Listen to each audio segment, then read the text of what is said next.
Did y'all ever see yourselves becoming teachers? No. This guy, Definitely no. not. Mm-mm. It's something I still Yeah, don't believe now. but really, I remember explicitly stating that I never wanted to be a teacher. It wasn't like not on my radar or anything. It was just like I saw my mom as a teacher. I saw all the work she brought home, all the Yeah. stress that she had dealing with students and parents, different school systems, different counties in Georgia. And I said, no, thank you. That looks like way more stress than it's worth, way more time, not a lot of money, not worth it. Yeah. Here we are. This show is for entertainment only. We are not professionals, and nothing said here counts as real advice.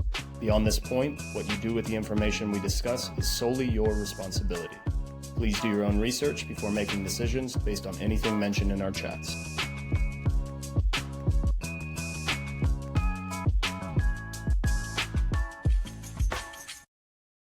What's up, everybody? This is the group chat, and I'm Carson.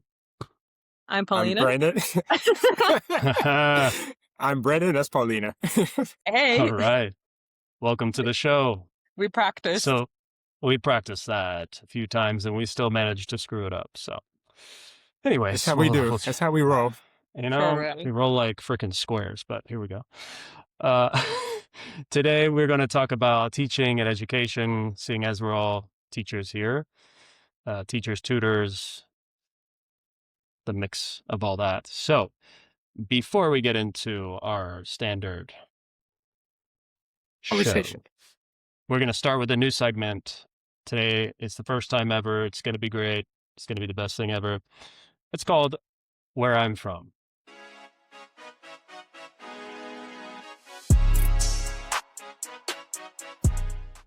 So in these segments, we're going to make comparisons to the topic we're discussing, of course, today, teaching education, and talk about it kind of from the perspective of here in Spain, where we currently live, and then looking back to where we're from, whether that's the US or Poland.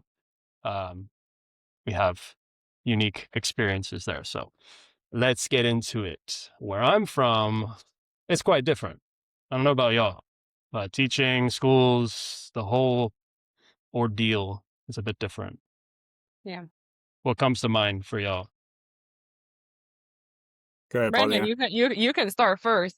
I'm still thinking about exactly. I always get to go first. different. All right, I'll go. As far as teaching, can't really say anything about that because I only taught here. I kind of taught in the U.S., but majority of teaching is here in Spain. But as a student, one of the biggest things that I think is different is the school spirit. Yeah, I remember my school, like we actually cared about our school and like representing and like going to all the games, no matter if it's football or track meets, basketball, soccer, baseball, everything. Like everyone was always going to the games. And we talked about this earlier, but the pep rallies, Oh yeah, cheerleaders, everything, the whole thing. And gets people going. here that doesn't exist at all. True. No, that's Yeah. true. I miss those. Yeah, those were fun. And you're right.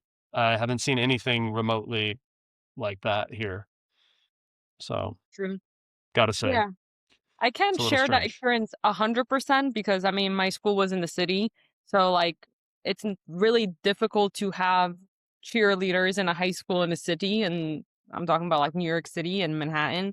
It's quite difficult to have like even the space to practice American football or soccer or basketball or anything like that.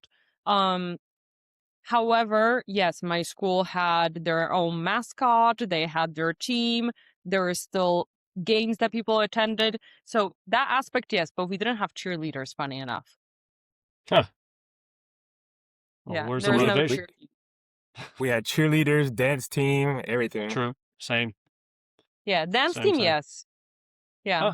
we didn't Okay. have cheerleaders. It was very weird. I don't know why. But did the dance team come and perform at halftime during sports, like matches or games? Or I don't know. I didn't really Yeah. go to many of those games. Like for me, it was just like I have better things to do. I was the nerd a little bit, so I didn't really nerd alert. care about too much. Yeah. I gotcha. No, I yeah. gotcha. For us, for sure. sometimes it'd be the cheerleaders performing, the dead team, depending. They go back and forth. Yeah, I think they sometimes both did it. Both did a performance, and then sometimes one or the other. But yeah, just that makes me think of sports in general. That there's no school sports here. I Yeah. haven't heard of one school that has. Well, they do. Some schools do like a light league where they play other schools in the immediate area, but it's nothing super organized. And it's certainly not, there certainly aren't levels to it. It's pretty much you just have enough kids for one team, maybe across 2 or 3 different grade levels or something like that.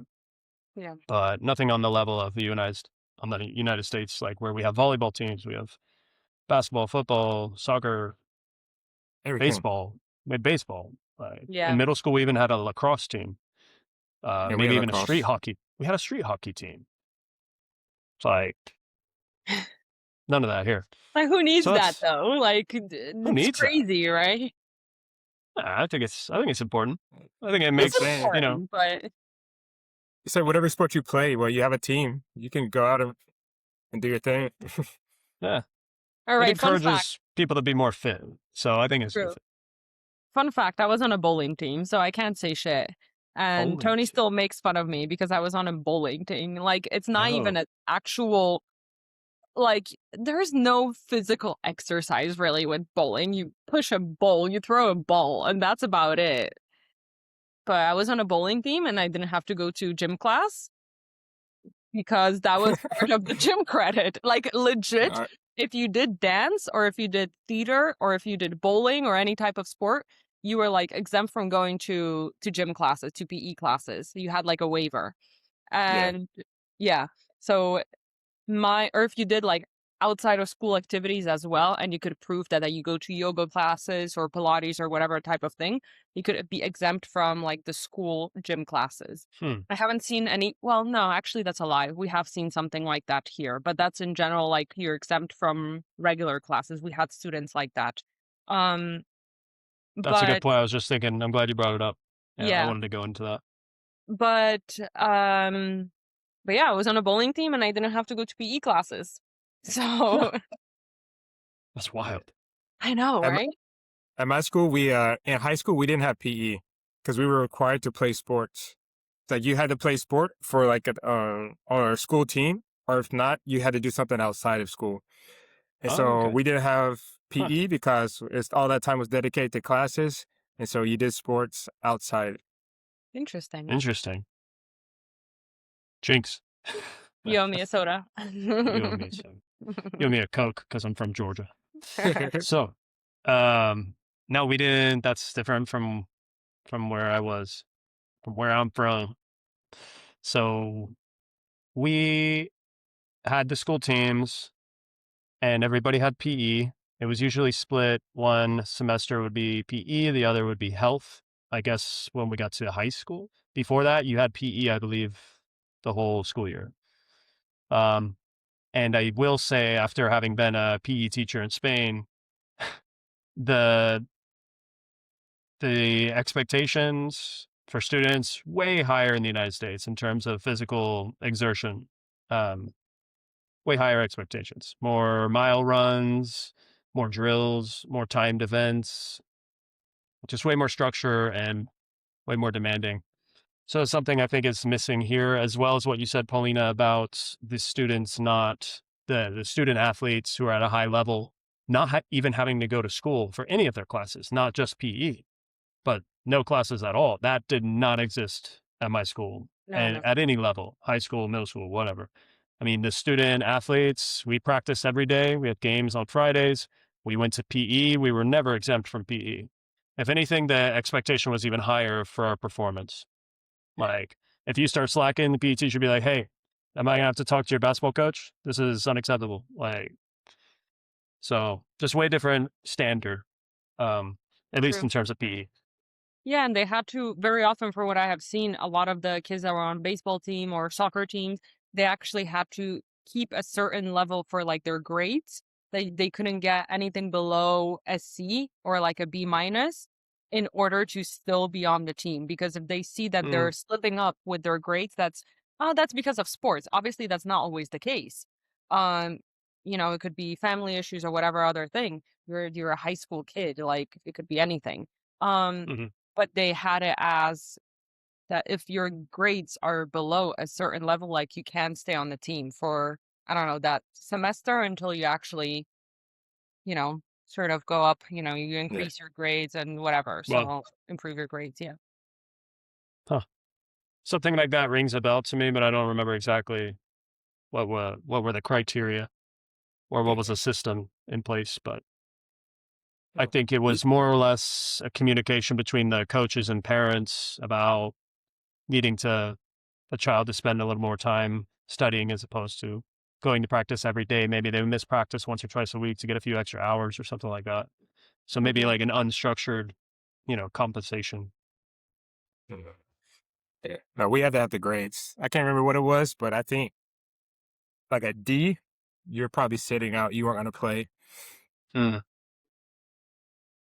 yeah, And I just can't recall. anything else that like you think is very different? Because the thing that comes to my mind is prom.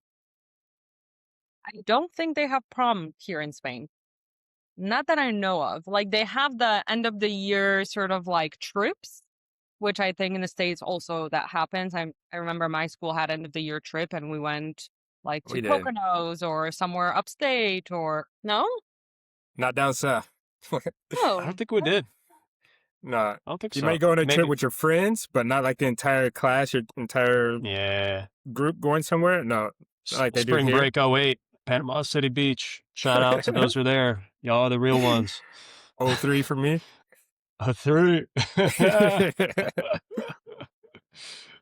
No, um, we had end of the year trips, but going back to this idea of prom, I don't think that exists in Spain. In Poland, it does. They have um like a prom, but they celebrate it. Also, it's very different idea because they celebrate it in January.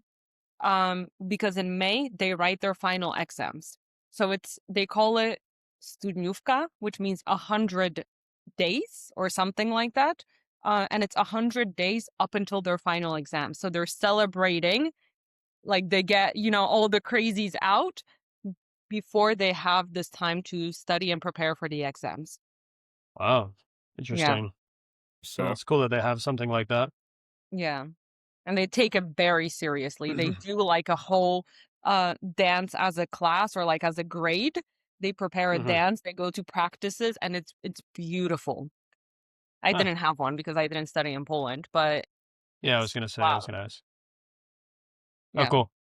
Traditions. Yeah. Very Yeah. different I to w- American prom. I just was a little never bit. too.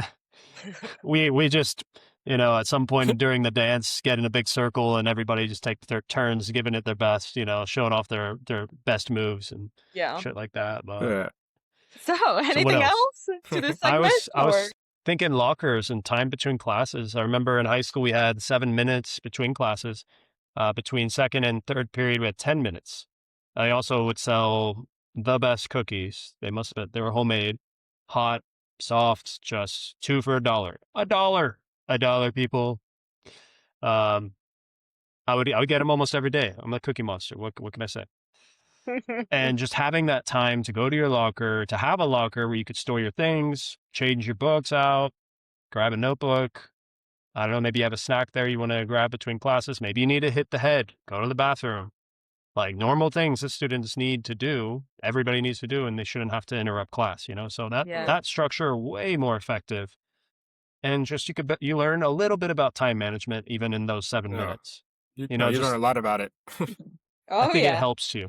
I think it helps you understand that you got to be somewhere at a certain time, or else there's that, a little bit of ridicule. Like teachers like, oh yeah, you're late again, and your students and the classmates like, oh shoot. It stings a little bit.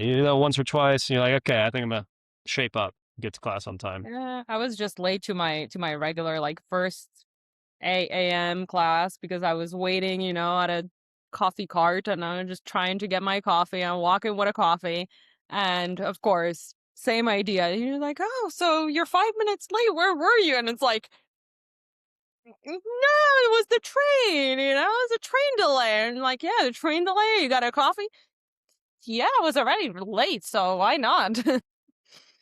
But yeah, there is this aspect of time management, right? In between classes, it's like you have 5 minutes or 10 minutes, and it's like trying to do the most that you can. And yeah, Here it definitely. doesn't exist. They just move them from one room to the other. They don't move rooms. Teachers move, whatever the system is. It's whack. I gotta say, I don't like it. I don't think it's good. I think it's, animals in cages is what it makes it Yeah, feel like. they need a But not change of scenery. Yeah, they do. Just pass that friend in the hall they don't get to see all day. Maybe they never get to see them unless they pass each other in the hall. They get to say the one thing or ask a quick question, catch up on yeah, last night's show that they were both watching, blah, blah, blah. Those are important moments. Those are social development moments that I think are really, really important and undervalued. for sure. But looking back, man, where I'm from, I was all about that. All about seeing my friends, giving them the handshakes, whatever, just chilling for a second, foot on the wall, hanging out the locker, whatever, Making whatever, out at man. the lockers, separating other hyenas, making out by your Hyenas. lockers, like. Gotta do what you gotta do.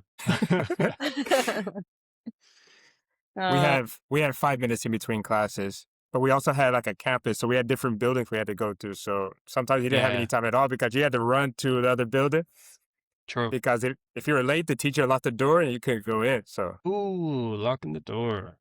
It's a good one. Our school was pretty big too. It was 2 stories, and sometimes you had to walk across the whole school, go upstairs. Maybe your locker was not near your classroom, so yeah, it's not like you always had time to go say what's up to your buddies. So for sure. that's a big one for me. A big one that I noticed right away here in Spain. I was like, oh, poor kids, man. They just don't have that extra, just to say something that teacher's not going to overhear. Yeah, Like, you can't just watch these kids and have them on camera. I mean, it's just not, they start behaving a certain way, they don't behave naturally. It's, for sure.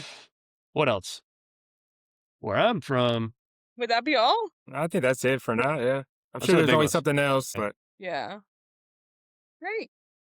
Right. Well, what's next? With that I wanted topic, to read, I wanted yeah, to read something just to kind yeah. of get We the party got started, right? Carson Reed. All right. I like this Carson Surprise. reads things. since when could you read? I'm scared. Like, pull You out think I right now. remember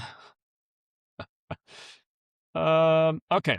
I just put this into Perplexity earlier just to get some idea because I know that obviously education systems, curricula has changed everywhere. And so a few of the biggest shifts since the 1970s and 80s are more standardized testing and curricula, more standardized curricula. Far greater use of technology, more inclusion and support for diverse learners, a good thing, obviously, and a stronger focus on student-centered teaching rather than one-size-fits-all classrooms. So that kind of sets the tone. Um, I think maybe we can all agree that more technology in the classroom is probably a good thing and probably helpful if it's used properly. Um, but the biggest thing as I was doing this little bit of diving in is the standardized testing. I think that's a big point of contention for a lot of students and teachers in that we end up teaching to the exam. Students start learning how to pass an exam. And I just wanted to know y'all's thoughts on that. For sure. Okay, Paulina. I mean, I think that has been around for quite some time. I mean, if that was a rule or a law that you read from 70s, right, or something like that. Well, it's just how it's changed Like, how was? since the 70s and 80s. A little bit Yeah, more, I mean, a lot more standardized testing as opposed to before in the 70s and 80s and even prior. Local teachers and schools had a little bit more flexibility in terms of what they would teach their kids, how they would teach them. And now it's more like cut and dry. Like, this is what you have to teach them. Yes or yes. I know we don't say that in English, but COC. Uh, yes, you or have yes. to do this. Yeah, Yes. So that's just kind of like one of the biggest changes. And what do we think? It's definitely true. I do think. I mean, I wasn't around back in the 60s or 70s, so I can't really Mm. compare it to Yep. that. Obviously, The fuck? You weren't? even even though apparently in the other episode I said I'm about 50 years old, that was a lie. Uh, but no, House of Lies. it's true. I think when you look at the education system, it's definitely heavily focused on exams. Whether it's the SATs or EBAU or other type of exams, as well as here in Spain, the Cambridge exams, right? Yeah. So as you sort of just go with the idea of like, okay, you need to teach them how to take an exam because this is something that they need for their life. And it's true. Those exams also help with choosing university, getting into university, like SAT scores. Um, SAT scores for people who are not Americans, it's like similar idea of like standard. I don't know exactly what it's called, but it's a standardized test that they test you on English skills, math, and something else. I don't remember now. That's Um, reading, writing, yeah, so It's a math, little and English, bit of science, I history. think, are combined.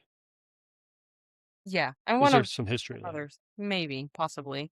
Um, And you also have a lot of preparations for that in your school. And very often people also pay like outside tutors to prepare you for this type of exam. Yeah, Um, and those scores sort of help you determine which universities you can apply to. exactly. Um, and for me, that's something that's crazy. I don't fully agree with this. On one hand, yes, because there needs to be something that determines, like we have these Ivy League schools. And there is something that determines what you should, where is that standard. However, at the same time, some people are just not good test takers. And there needs to be a little bit more room for creative projects, for developing other skills than just taking a test. Um, and I was very fortunate personally that I went to a school that didn't have regents. I don't know if you guys had regents. You guys know what Sounds regents familiar. are? No, So I'm not sure. I think regents are also, CRCT, like the standardized testing. yeah, they're also Yeah. tests. I think you start them. I don't know if they're in high school and in high school. Um, you can do them for AP classes, so advanced placement, or you could also do them for like regular courses. And those scores also determine something. I don't remember and I don't know because I didn't have to take regents because my school was very much so project-based assessment. We had PBAs Cool. and everything that we did, it was either essays, um, I don't know, some sort of project, presentations, um, I don't know, theatrical performances and things like that. There were some classes that we had to take an exam, but the exam had also like a written component that allowed you to be a little bit more creative. Sure. Um, and I honestly preferred that so much better than what I have seen that my friends were struggling studying for the regents and Hmm. studying something and doing tests that they just don't want to do. Right. So I think something like that is ideal personally. Yeah, I think, like you said, you were lucky. You were fortunate to have had that experience, and Yeah. I believe that some schools do make an effort to adapt their curricula to have a bit more of like a balanced spreadsheet in terms of not just having exams make up the largest component of the grade or largest Yeah. percentage of their overall grade, but having, like you said, projects, participation points, essays in addition to the exam, not just having multiple choice, A, B, C, D, memorize the answers, that type of situation. Yeah. See, I don't remember any of that from high school. I just remember basically just going to class, doing your, if you had AP classes, whatever, you do your exam, and that was it, and taking the ACT or SAT, and that was it. Like, it wasn't the pressure that I see here in Spain. Like, Yeah. everything is in preparation for eval or BAO or selective eval, whatever you want to call it. It Yeah. changes every year, but everything you do is preparation for that. Once you get to your senior year, in segundo bachillerato, it's 80% of your grade are your exams. Phew, 80%. that's wild. Wild. It's Jinx. so big. And we can see, dude, are you inside my mind? What's going on Of with you today? course. Of course. Um, no, that's just, and also part of this is that nowadays we're seeing students have higher levels of anxiety and stress and, disturbed sleep, eating, changed appetites, these things that kids, Shouldn't have. they shouldn't have. They shouldn't be exposed to it so young. They have plenty of time in their adult lives to be stressed out and deal with things that are maybe unnecessary, but they'll be more equipped, better equipped to deal with it when they get older. But so yeah, I can't get on board with that. Teaching for the exam, study for the exam. You got to learn this because you're going to have an exam. It takes the fun out of learning, and that takes, the motivation away from individual progression or the will to progress oneself through education, through knowledge, the attainment of knowledge. Yeah. And so it's definitely not conducive, I think, to learning. Is Yeah. that high pressure, high stakes? We saw it when we were working all at the same school, and these kids, having panic attacks during class, whether or not it's because they prepared or just because all the stress got to them in that moment. All the pressure.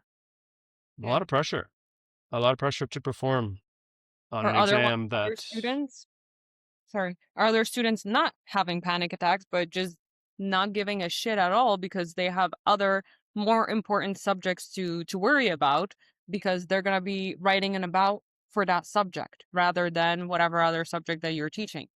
So them not being prepared because they're trying to balance out like, okay, what is more important? Do I really care if I pass this subject right now or this exam, or do I prepare for something else? Right? Like right? prioritizing it.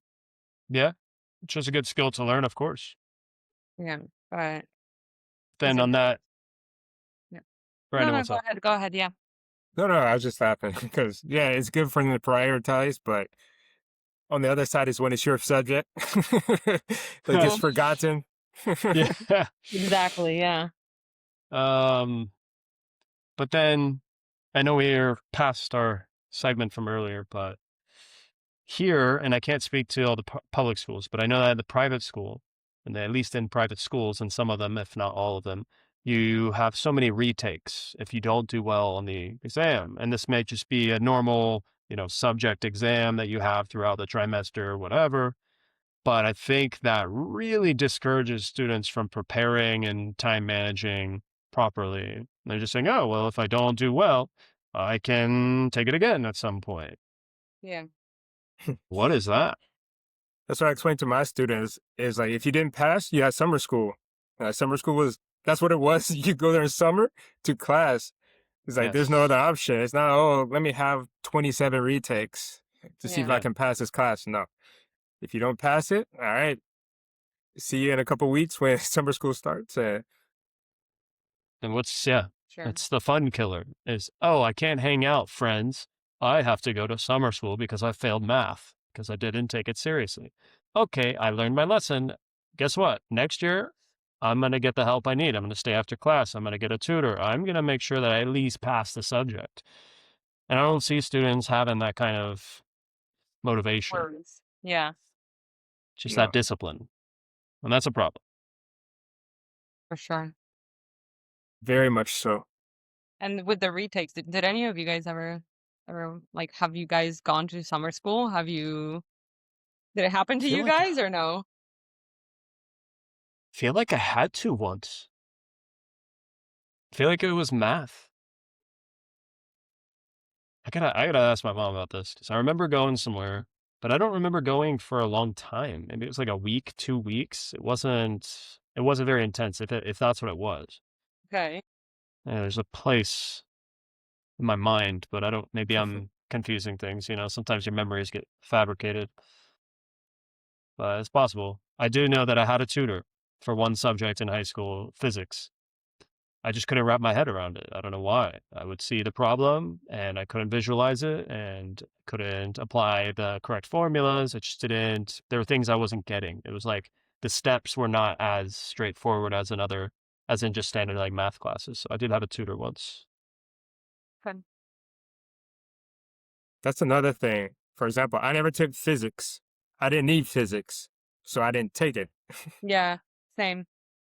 And I here in had Spain, chemistry, but not everyone physics. takes everything, all the courses, no matter what. Mm-hmm. They have more flexibility when it comes to the first year of bachillerato or the second, or both. It depends on what you're studying, but in general, if you're gonna go with science, you have to do certain classes, and then in segundo bachillerato, you have the choice to get a little bit more specific in segundo.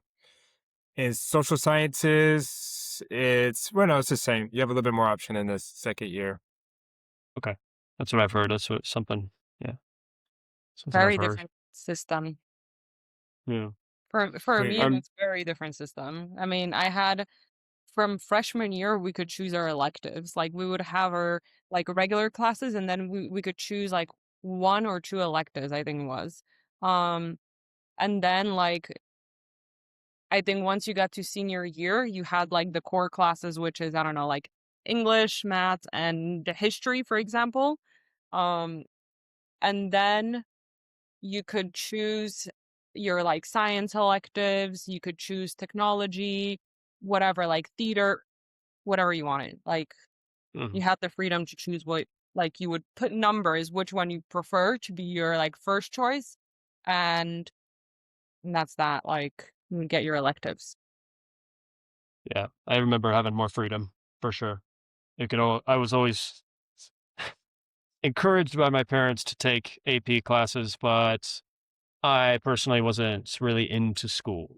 I was like, I want to get good grades in the normal classes instead of getting possibly lower grades in the harder classes. Exactly. Wasn't the right mentality. I should have definitely challenged. I mean, I kind of wish I had challenged myself more because that would have set me up maybe for college to be a bit, maybe perhaps more ambitious.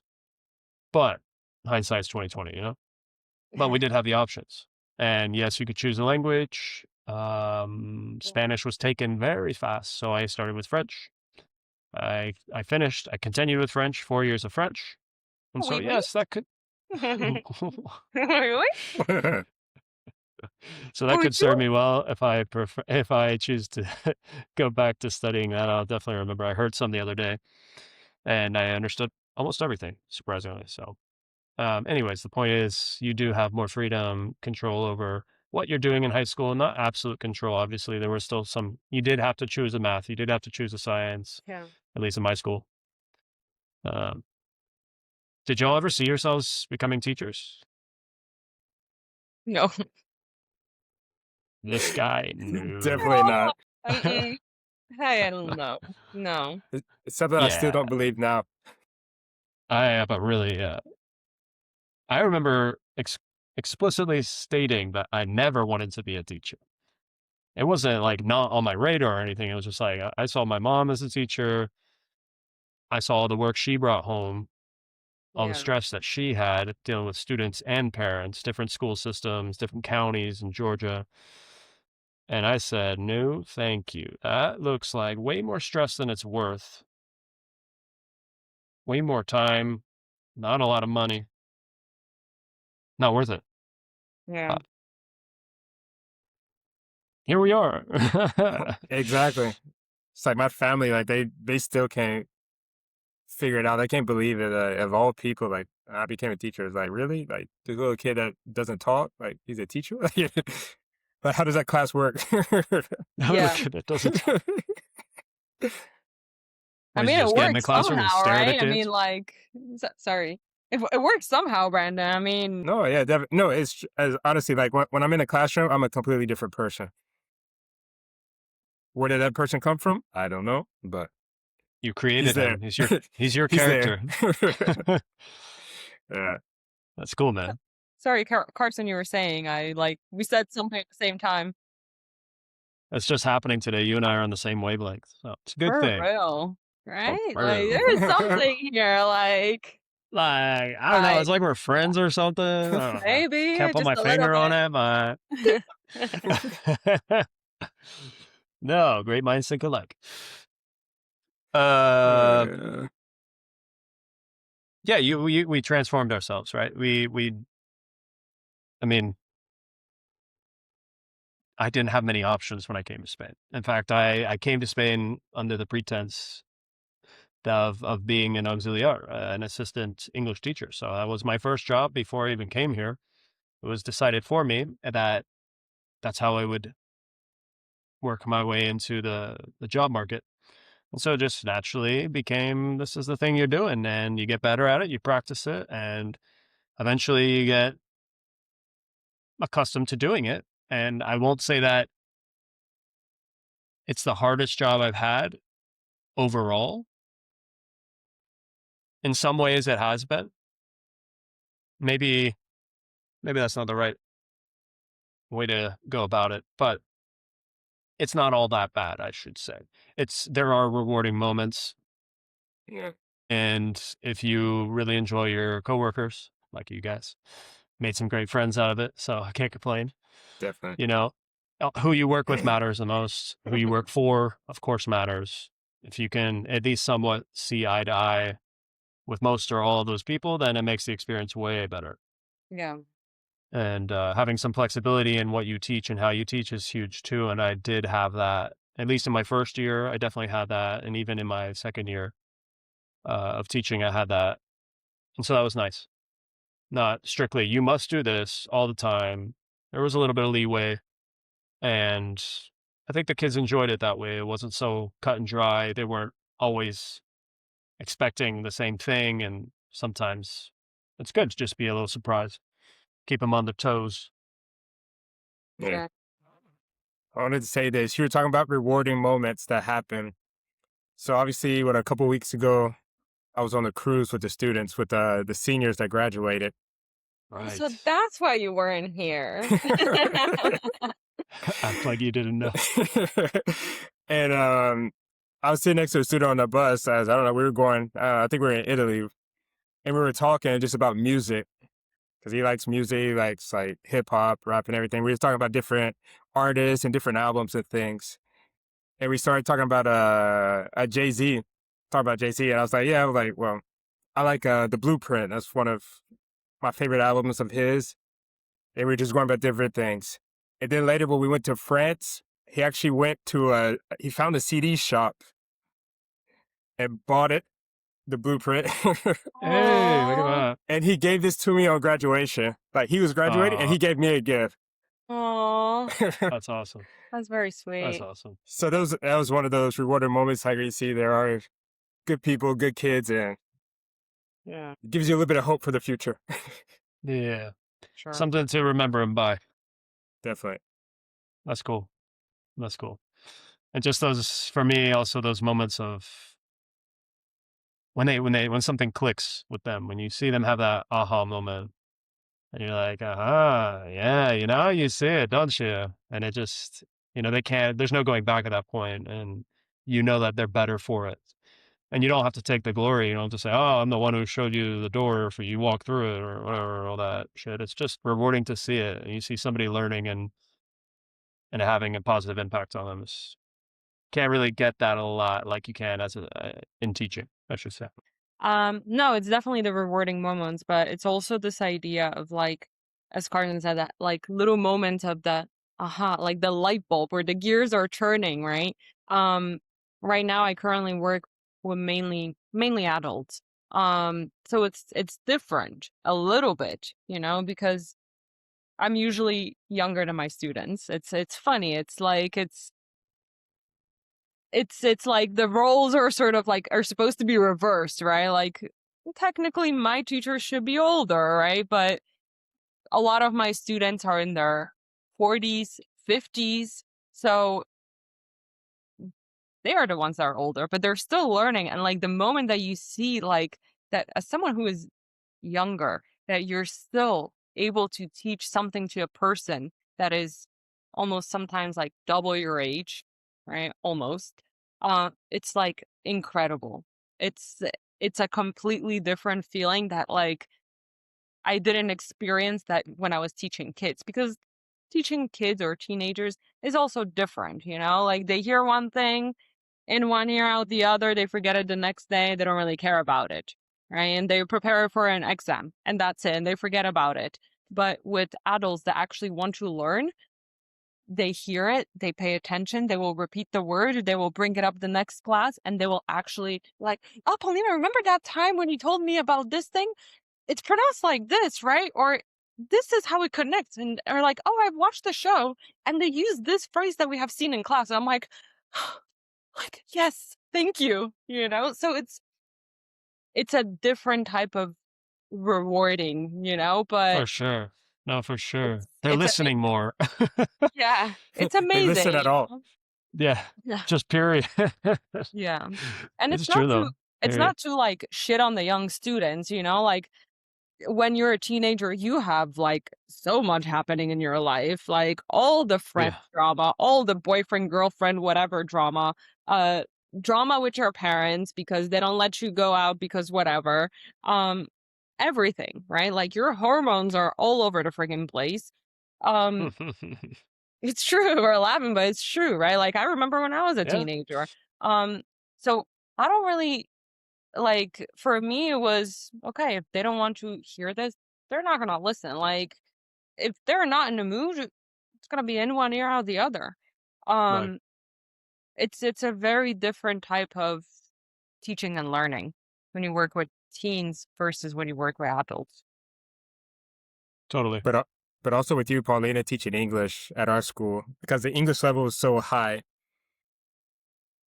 They are really good at English in general, and actually, they said it in the graduation speech the other night. Like, it's like we're not going to study for English because we know everything. That's their mentality. Yeah, yeah, How it is with the subject. Other subjects, well, they could be a little bit more challenging and cover topics and content that they don't know, and so they may pay a little bit more attention. But with English, yeah, it's difficult.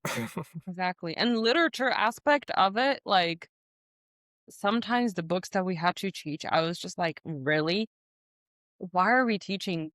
Sorry to say this. I'm not a, and I know who's gonna be really angry about this. I'm not a Uh, huge fan of Shakespeare. And I don't enjoy teaching Shakespeare. It's not my cup of tea, or I should say not my cup of coffee. Um, it's just not it. Like I don't like it. And for me to teach that, to having to pretend I'm actually enjoying it and to make the class fun, it's like much more frustrating. And the kids don't enjoy literature. mm, They enjoy their little fanfics, whatever, um, rather than actual literature. And that's like we need to adapt to that as well. Like as the world is changing, we should find literature that students can relate to a little bit more. Of course, there should be some classics, but teach classics like, I don't know, George Orwell's 1984 rather than teaching them Shakespeare. Sorry, I mean, for sure. personal opinion here. But For sure. No, I agree with you. I think that should change. I think that's just there's a degree of relevance that certain content it just doesn't meet the level of relevance necessary to, you know, really get their attention, to keep their attention, to keep them focused on what you're teaching them. It's just now, unfortunately, is a side effect of social media, the internet age, and just AI and the whole thing where people just have short attention spans in general, and everything has to be so exciting or it's just not cool enough or it's not interesting enough All or the you just time. fall off. Like, yeah, yeah, high stimulation, and then we crash. But, there's really no crash nowadays. It's like, I need a quick fix. I need it now. But then like, so what you're saying in these novels, this older literature, it's more built around the story. There's patience. It's a slow build up. There are yeah. so many, subtleties and things that you don't really catch and you don't really appreciate unless you're so engaged. And it's really hard to get people engaged when they're not interested in it. So you really hit the nail on the head there, for sure. I agree. 1984, that should definitely be in a Brave New World. Definitely should be in there. Highly relevant, timeless tales. Absolutely. And how was your teaching experience in Spain? I mean, we're all still teachers. Like in general, do you guys have a good experience? Like, can you guys compare it to a different country? I mean, Brandon, you sort of touch upon that, like that you didn't really teach in the States, so you don't really have much to compare.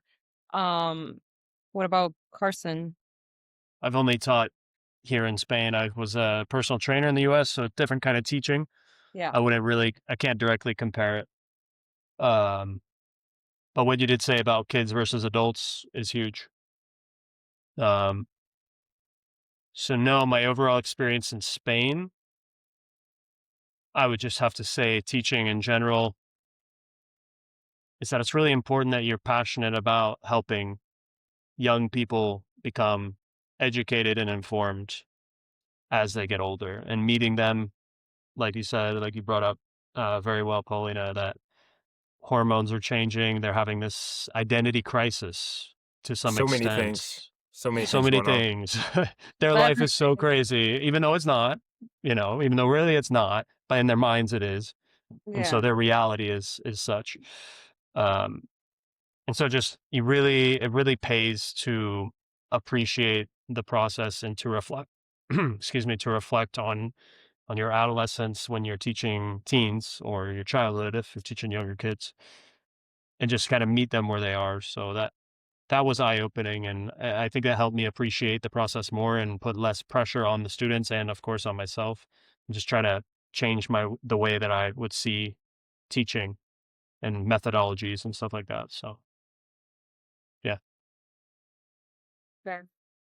I What taught in about the you? U.S., but it was just I was teaching adults, teaching them Mm, Yes. English, like the immigrants. true. Yeah. So that's a whole different world, completely different than everything I've done here. So that's why I say there's no comparison because it's completely different world. Yeah. But what's Um, your overall impression of teaching, education? How do you see it? You need lots of patience. Patience is necessary. Yeah. And like you said, everything what you said, you have to have a passion. You have to want, if you don't care about whatever you're teaching, well, how are they going to care about it? for sure. So you have to care about it first, and then you have to have the patience because I think, probably you said this earlier, talking about how everyone is so different. Everyone learns a different way. You have to be able to adapt to, should be to every single student to try to reach them in whatever way is necessary for them. Yes, it's very difficult, but it's part of the profession, and so you got to step up to the plate and do it. Yeah, for me, I mean, I can compare a little bit, but also it's not a crazy comparison because in the States, I was teaching college students. There was a program that I think I talked about this in a different episode.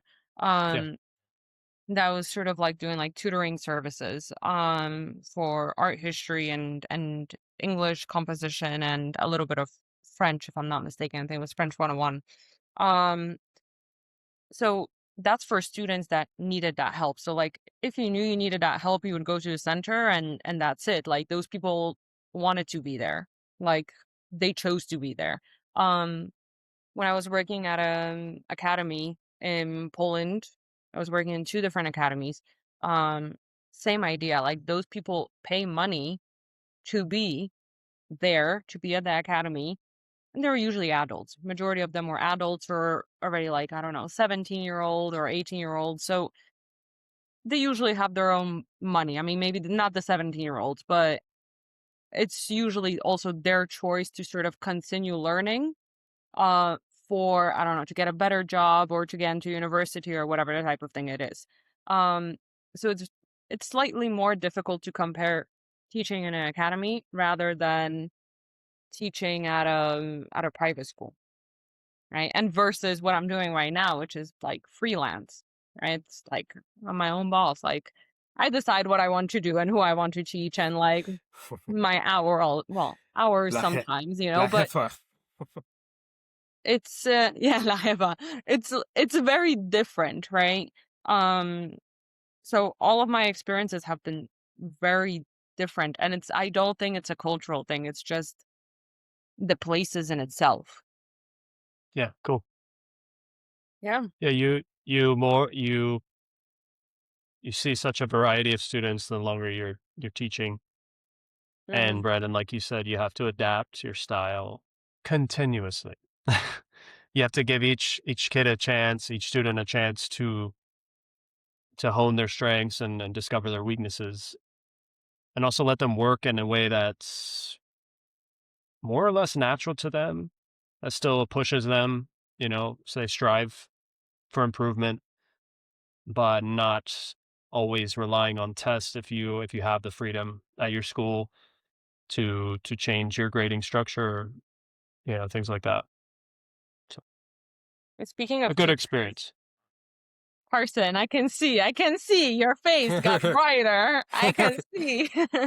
um, yes, What's we up? actually have notes for this episode. Look at us being prepared.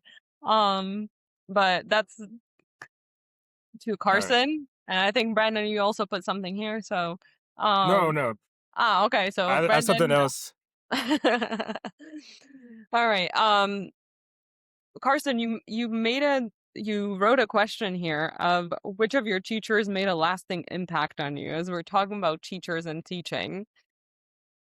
Hmm. You have one in your mind or no? Yes. I don't want to say his name because I don't really know the etiquette for these types of things, but we'll call him Mr. B. I don't care. Call mine out by his name. I don't care. Right? Yeah, yeah. Yeah, I don't know. But it was English literature, if I'm not mistaken. Been many years. It was the first class of the day, and I'm not gonna lie, I wasn't too fond of the subject. It wasn't, Shakespeare. There was a lot of Shakespeare and yada yada yada. I think Mark Twain was probably the best bit, but um,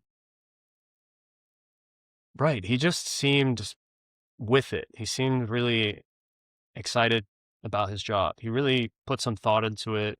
He always, I want to say again, I could be fabricating memories, but he always wore a suit. I think every day he wore a suit, God. dressed to the nines, always, and not the same suit. Different suits. It was I don't know what so. else he was doing because as a teacher to have that many suits, what type of money you must be making. Look, I'm saying, okay, Peachtree City, Georgia. Here's another thing. Black teacher. At my school, 10% black students. So definitely a minority. But he stood out because always wearing the suit, of course, and just having this attitude like his job was the most important job on the planet. That was his personality, that was his energy, and he took it seriously. And so I took the class a bit more seriously too. I tried to stay awake. No, I stayed That's awake. important. Somebody whose name I will mention behind me slept every day because my tall ass would block their view. So I was strategically placed in front of said person. Anyways, he just, man, such confidence, such class, drive, motivated me, still stays with me in that if you're going to do something, no matter how small the job is, not to say teaching at a high school in Peachtree City, Georgia is a small job because that's a good place to be teaching. We have we scored higher on the testing than a lot of other counties. It's probably not an easy job to get, but you know what I mean? It's to take it like to the next level, to really appreciate what you're doing, dress differently, just not be the same boring ass teacher. He was he led engaging, exciting classes. So fond memories, and yeah, I think a good role model. So there's that. It's What about That's impressive y'all? what's to up. wear a suit every day to work. Like, oh If not a man. suit, he was dressed. He was just dressed, like well dressed, not just Yeah. the Okay. average basic. But I want to say it was a suit. I'm gonna ask He, other people again. I have to ask other people. he was dressed to impress. He was, and he, yeah. I mean, we were bad, but he never lost his temper with us. Like there were some moments, even myself, I'm sure, just talking shit. Kids just talk shit. Teenagers, they use code. I remember I'd code with my friends. I would say things, mean things that I'm not going to divulge here. But we'd say things, and the teachers are smart. Obviously, they know what we're Right. doing. Yeah, it's But still like that now. it's it's like that. But he never got ugly, never got mean, never lost his temper. And just I loved his demeanor. I loved his whole character. It's like he just stepped into this role and he's like, no, this is I fought for this. I love my job and I want my students to know that. And maybe they'll be more interested. And I definitely was. And when we were reading and discussing, I felt more incentivized, just I don't know, just more comfortable participating in the group discussion. Seemed like a fun chat I want to be a part of. So It's nice to have those teachers, right? That's just yeah, that's definitely. Brandon? there's been a lot of teachers. None I can name a lot. Not gonna do that, but I guess I want to say a special shout out to I had a principal in elementary school. I can't remember his name. I can see his face. Mm-hmm. And then also my principal in high school. I want to shout out them because they're actually two Black principals, which is not very common, especially in East Tennessee. Okay. But they were professionals and definitely people to look up to, especially where we were from. And so they were good examples, good role models, and I'll never forget them. But one of the teachers I want to say is going to be my art teacher, Miss Luttrell. Hmm. I had her for middle school and high school. And for the 3 years middle school, they were completely horrible because I am not artistic. It was a struggle for those 3 years. I'm the same, man. It was rough. And for some reason, like last summer when I went home, I was going through my closet and my mom has like all these paintings and all these things I made. I was like, Of course. why? It's like, why were these not burnt? Like with like the dry pasta, you know? Like, Exactly. It's like, why do they still exist? Like, they shouldn't be around. I've got one framed. My mom framed one of them. I guess they're horrible. I'll send y'all pics next time. It's not bad. It's not my worst work, I will say. Oh no, oh my no, God. mine is bad. Guys, let's do that. Let's put a collection of our art from like middle school or high school or something. Nah, yeah, I don't want to see that. Yeah. But anyway, I struggled through those 3 years of middle school, and then finally in freshman year, we had the opportunity to do photography. And so finally, that was my opportunity to switch, Cool. and I started with photography, and I loved it, and it's been Yeah, something you that I've still do. been in love with ever since. True. Was that 1999? Damn. You You Yeah, were in went high up freshman school in year. like it's 1999? That's my freshman year. Yep, 99, 2000. For the 99, 2000. Juvie. Okay. Juvie. I was like 4 years old then. Yes, we all know you're a baby. I was watching like the Rugrats or some shit. Like, And we were listening to Juvenile. oh man. And All our right. senior year, we were 09, and we always made fun of the next year. Were you guys going to say 10, 10, 10, 1, 0, 1, 0? Yeah, definitely not Well, good. that's cool, Sounded man. better. Yeah, it sounded better. All right, Miss Paulina. Your turn. Yeah. Miss Paulina, I like that. It's like I'm a teacher, you No, know? Miss Let's lead Paulina. into my next question. Once you finish this, I have a question. Well, I have 3 teachers that sort of stand out in my mind. I have Miss Fink, who was my high school teacher for English. And she made classes very interesting because it was reading, but we would like psychoanalyze the characters. So we would read like Toni Morrison, like Beloved. We would read Fear and Loathing in Las Vegas. We read Alice in Wonderland, and we would psychoanalyze the Nice. characters and dive deep into it. And I think from that moment, I was like, oh my God, I really like this, and I like to read even more than I liked before. And actually Cool. sort of it gave me ideas of like, okay, how I can write my own stories and do my own writing. So it definitely like that class was for me like inspiration to start writing and doing like all these creative things. Then I have also in high school, Mr. Thorpe, who's like I don't know if he actually liked me as a student because I was a bit annoying in his class, I think. You? Yeah. Annoying? Yeah, Never. because I was really excited about the class and I feel like I would ask a lot of questions. So I was like nerdy annoying. Um, and it was a class that was an elective, um, that was connected to anthropology. It was like I don't remember exactly the name, but we would look at also like crime scenes type of thing. So um sort of like criminology with an aspect of anthropology to it as well. So it was we would look at like also like human evolution and like the human body in itself, like the anatomy, and also how that connected to criminology. So like if a person gets stabbed in the eye, like is it possible for them to actually survive, you know? Cool. If I don't know, like the sort of like human evolution aspect of it as well, you know, like how we have adapted and changed as human beings.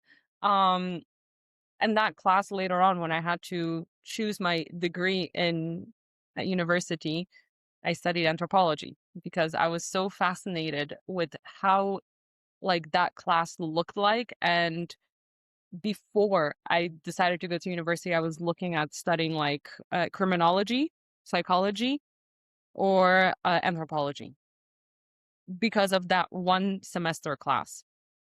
Wow. That's what's up. Huge, huge impact. And also he was teaching computer programming, and I had to learn how to program in like I don't know, I think it was Python. I don't remember now. It was awful. I hated that class because I couldn't get a different elective. I was like, well, it's with Mr. Thorpe, so it'll be fine. And he went really easy on me with the projects. He was like, I know you can't like I can't. You can't code I for know you shit, can't you do know. this. He was like, "I'll give you extra time." He was like, "Take it Oh, easy," and he would like always come by, Paulina, how are you doing with this? I'm like, "How do you think I'm doing?" I'm like, there, freaking disaster, crying on the computer. It was bad. But he passed me. I think he gave me like a C. You know, he was like, "Well, you tried. You came to class. You put in the effort. You asked questions. You did a shitty project, but you did the project." So, like, he was a very understanding teacher, you know, and was there to actually like help you and push you. Um, and I had this is university. Um, I don't remember his last name because he just went by Maxime. And Maxime was this little French Canadian guy who was my French teacher, and I absolutely adored him. Like his classes were never boring. Like you would walk into class from the first day, he would just tell you to speak in French, and we're like, we only took French 101, we're in French 102, and you expect us to speak fluently? And he goes, no, no, no. Français, français. And I'm like, oh my God. I'm like, I need to Hmm. ask you a very important question upon an exam. He was like, what? En français, français? And I'm like,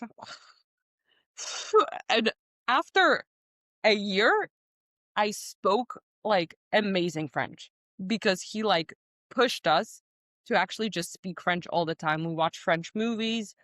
We did like a lot of fun projects. There were times where we wouldn't even sit down in a class because he would have us move around, talk to other people, do some sort of creative things. And I was like, oh my God, like learning a language at a university level can be this fun. hmm. You know, like you usually think in university you go and you study and that's it, right? But it was like a whole different take on it. So yeah, those three teachers, my favorite. Of course, there are many other, but Yeah. those are the ones that sort of like stand out. I mean, So there's cool. also creative writing teachers that I had, you know, like, but that's a whole different story. That's a whole different inspiration process. Like that's my creative process. But for like growing as a person, not just my creative aspect, but a real person and choosing my degree and learning languages, I would say those three teachers. Nice. That's It's cool. cool.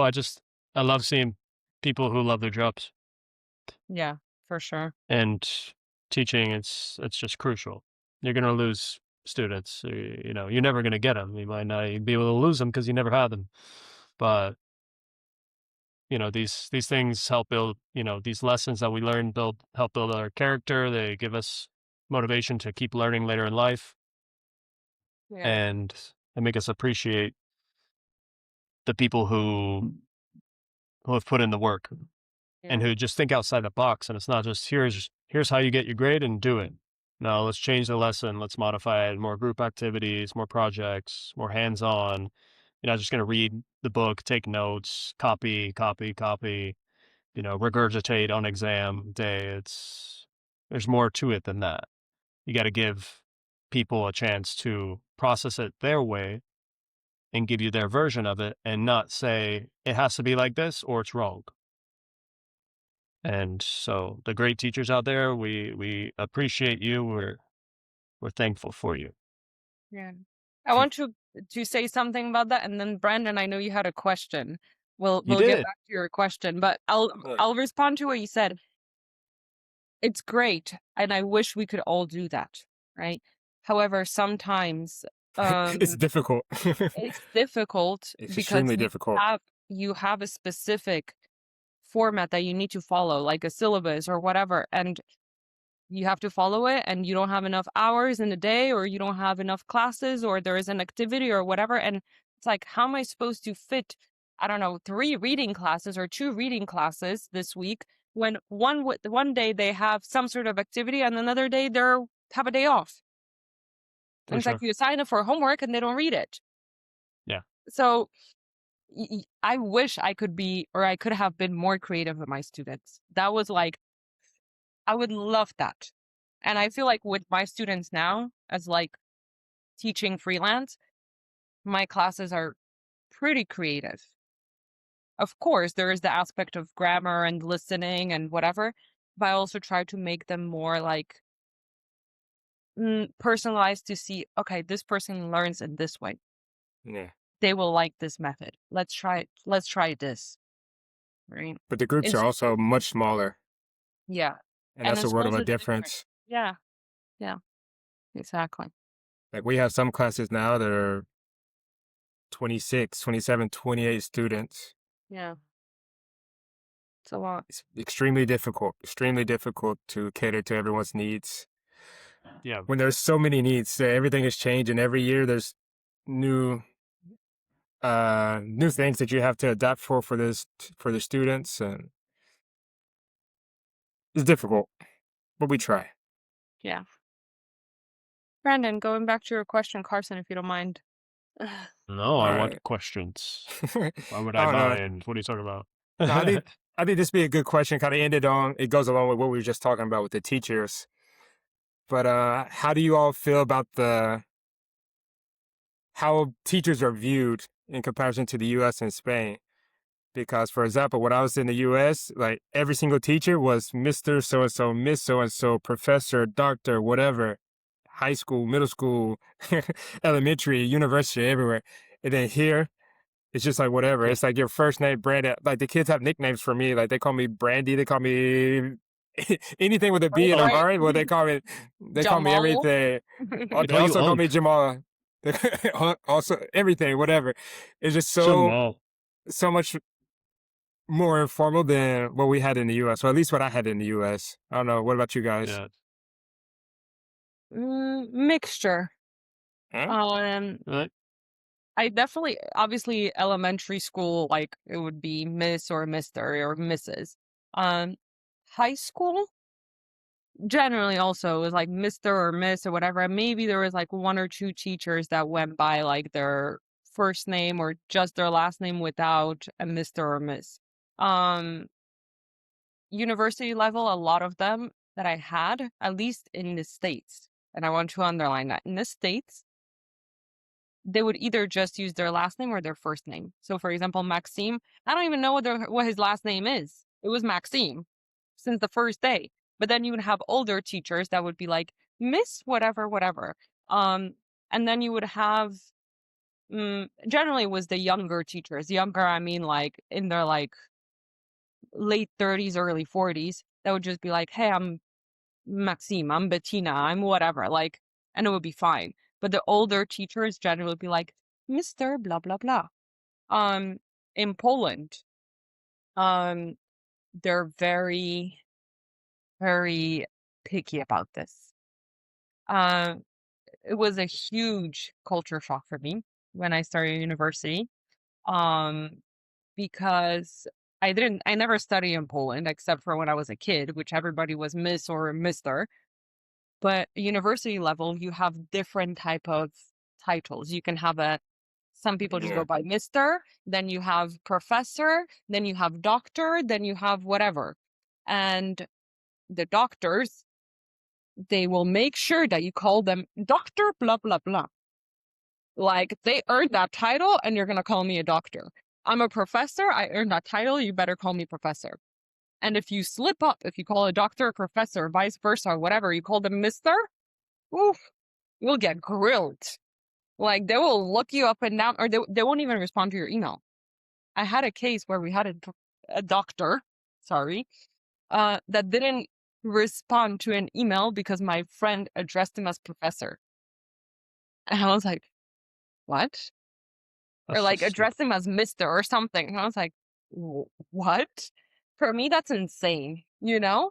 Um, and for me, I much prefer having that. It's difficult because I don't mind having first name basis if it's with older students or if it's, if I'm working right now, like freelance, like I don't mind that.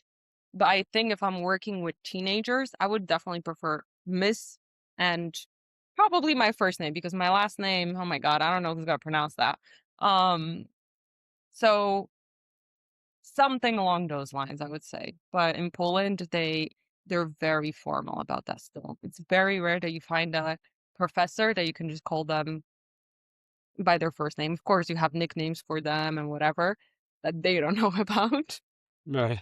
Or we think they don't know about, Mm. but we would never say it to their face. Yeah. Huh. Well, where I'm from, it's yes, sir, no, ma'am. In the South, especially, Down we south, yeah. have good formal etiquette there where that's concerned, and it's not any different in school. It's Mr., Mrs., Miss, whatever the teacher, however they introduce themselves is how you should address them. And I would never dream of going on a first name basis with a No. teacher, a professor. Like you said, doctor is important. If they're doctors, they like it, they need it, they earned it. That PhD doesn't count for nothing. Yeah. So yeah, it's yes sir, no ma'am, and Mr. and Mrs. Absolutely, 100%, What about always. you? What is your preference? I think what you said probably is true for me too. If it's, yeah, I mean, if I heard you right, but if it's adults, I don't really care too much. If they're maybe around my age, or at least in their mid-20s, and they call me by first name, I don't really care. But if it's kids, I think they need to learn. I think that's a form of respect and deference. I don't want Exactly. them to think that they're on the same level. We're not friends. I clearly have, way more life experience. You need to be a little bit more respectful and respect your elders kind of mindset. And I think if a student thinks that the teacher is their friend, it's bad for everybody. I don't think that's really a productive environment or relationship rather. And I have had that experience where students did get, Too too friendly. friendly, too Yeah. friendly, saying things, divulging things. It was like, I'm your teacher, right? You shouldn't be saying Yeah. this type of stuff to me. Like, I do have I could call your mom right now, basically. Like, it's they shouldn't be that comfortable. They Yeah. need to know that, oh, I don't want to let Mr. Crandall down when I don't study for my exam, as opposed to, oh, I don't want Carson to be upset. There's Mm. there's a different weight to that. Yeah. It's like, for me, that's how I see it. Brandon, do you think you could go back now, like after so many years of teaching and like people calling you just Brandon? Like, do you think it would be difficult for you to be like Mr. Brandon? No, I think it should be like Carson said. It's like that first line of respect. For me personally, it should be the student should address me as Mr. Martin. Oh, That's how it should be. But So here sweet. in Spain, it's different. So, well, you adapt to the culture and adapt to what it is here. But that respect, that changes. You may see it as such a small thing, but yeah. it's actually quite significant. I think it's an important dynamic. Yeah, it forms the Great. dynamic. Yeah, Automatically, you're the friend. You start out as a friend and not their teacher. No authority, no respect. it's like Yeah. we're equals in the sense of we're all human. Yes, we're human that way, Yeah. but equals in socioeconomic and Level your of boss is not education. equal Yeah. to you. You know, you know, you can call your boss by the first name if you're on that basis, but that doesn't mean it's just a little less defined if you're a kid and there's a teacher. And yeah, A lot of times the students say something and say, "Oh, well, you do that." I was like, "Yeah, I'm not a student." This is like, I'm not you. We're not the same. Like, Yeah. we're I not can the do same. I am a Martian. it. Luisi. But yeah, it's like, I can do this because I'm a teacher, you're a student. Like, there's different levels of this. I'm big. You're small. Actually, no, I'm big now. I'm right. You're wrong. And there's nothing you can do about it. Matilda. The kids in elementary are bigger than me. Oh my God. I said, no, I don't know what they're eating. I don't know what's wrong, but they're not normal. What did you Oh, eat? I hate it. What they're putting in that cafeteria food. Man, That's it's not the cafeteria food. It's something else. I don't know what it is, but something to eat at home. Man, yeah. that's a good question, Brandon. Yeah. Do we not like teaching? Yes, no, maybe so. I would like to be done teaching. It's not what I want to do. It's what I've had to do, and I've made the most of it. And there's good and bad, pros and cons. It's not for me. I've pushed myself to do it, and I've tried to keep my head up and look on the bright side. But it's not my career of choice. It's time to move on. So it is time. It is time for me. And I answer the question, so you two need to hash it out. I mean, I enjoy it. I mean, I think I enjoy it now more than ever, to be honest. I have less Can work. you seem a little more excited about it? I don't know. You seem kind of like I enjoy it. I'm hungry. I'm getting hungry here. I'm thinking about what I'm gonna have for dinner. blood sugar dropping. Yeah. No, but I enjoy it more than I have enjoyed before. I think I really prefer to work in small groups, rather than bigger groups. I definitely see myself working more with adults. It doesn't mean that I'm not gonna work with kids, but I think it's very different to work with having 1 or 2 teenagers versus having a class of 26.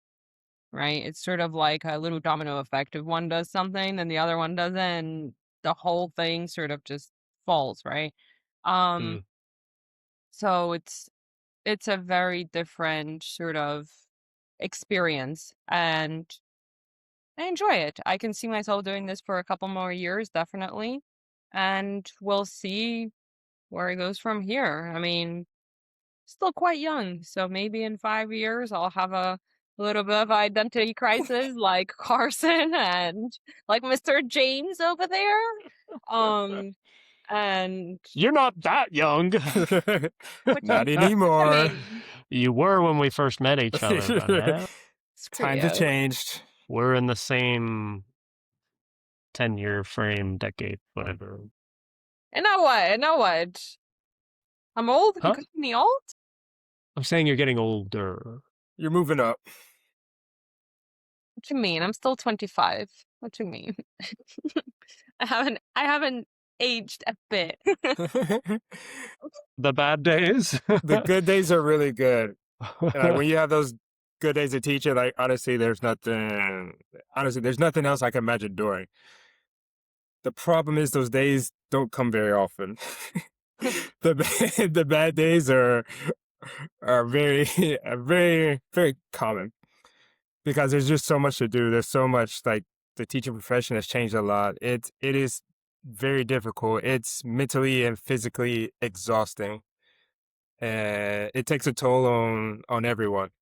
I mean, you see it. It's very common. You see people crying Yeah. almost all the time. Not every day, but at least once a week. You're going to see someone in the teacher's room crying because it's rough. That was me. Yeah. Or not. That was me my That's first everyone. Yeah. But it is not it's not an easy profession. A lot of times people say, well, teaching, or you get all the time off in the summer, you get holidays and all this, but like teaching involves so much. Like actually teaching, giving classes, like it's such a small percentage of what the profession entails. Well said. And for that reason, I don't see myself doing it for many years in the future because it takes a toll on you. Mm. And I'll look for something that I don't know what, I don't know, but something that's just not so physically and mentally demanding. Oh man. Well, is that time to close up shop? That's a That's a wrap. wrap. All right, people. Woo! Thank you for watching our episode on teaching and education. You know where to find us. Anywhere and everywhere you get your podcasts. Check us out. Give us a follow. Like things, share things, subscribe to us, and we will see you on the next one. Have a good one, y'all. Thank you. Much love. Bye. Deuces. Actually, I It's haven't gonna be played that hot. much. I haven't played this year because of my shoulder, so Man, Are you making excuses? no. I'm just Definitely stating gonna facts. be. Just stating facts. I actually might play better now because of that. Imagine that. Holy shit. Or we got an iron shoulder up in here. Anything is possible. Oh, funny. Oh man. So now we're talking about tennis. And Next All right, episode. we're getting sidetracked. Leave it in the All right, comments. Who's your favorite tennis player? Who's gonna win? Yeah. Carson and I.